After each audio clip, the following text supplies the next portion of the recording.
Alright, now Expeditions was a surprise free DLC that was announced for Control at the 2019 Game Awards. You quickly gain access to a jukebox which allows you to start up a timed 25-minute expedition. Alright, so you're going to be to choose between one of 3 different expeditions based on their difficulty level. But the only difference between these difficulties is how many random modifiers are applied to each expedition. So the easiest expedition is only going to have 1 random modifier, while the hardest expedition will have 3 random modifiers. Now these random modifiers can be both helpful or hurtful. An example would be that you could have increased or decreased gun damage.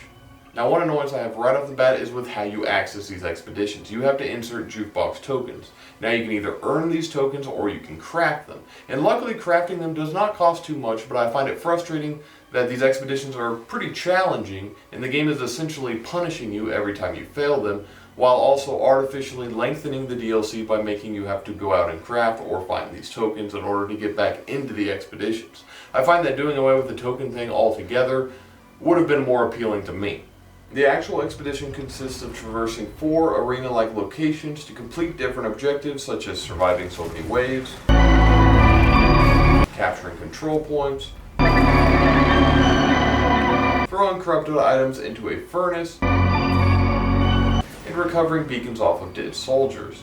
After doing this, you must kill a boss, and if all this can be done within the 25-minute time limit, you are granted upgrade buffs directly tied to the difficulty that you are on. Also, upon completing the hardest expedition, you gain access to a pretty cool outfit. Now each of these expeditions are identical, so you are essentially doing the same exact expedition 3 times, which is a shame. You also may become frustrated because upon failure you must start the whole expedition over.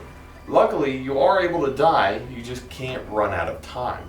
I really appreciated the challenge presented to me in this DLC. I just found that the token system was unnecessarily punishing, and I thought that it was a bit lame that each expedition was the same aside from different random modifiers depending on your difficulty. I feel like adding more roguelike elements to each expedition might have helped to keep it fresh, although to be honest, I would have just preferred that each expedition based on its difficulty was crafted completely differently so that you're getting a different experience per difficulty. Although I understand that this would have been a lot more work, and I appreciate that this DLC is completely free. Overall, I'd say that I enjoyed jumping back into Control for the challenge and also that new outfit. In the meantime, you can check out my full review of Control and also consider subscribing because I will be covering Expansion 1 when it drops in March 2020. And with all of that in mind, I would give Expeditions a 70 out of 100.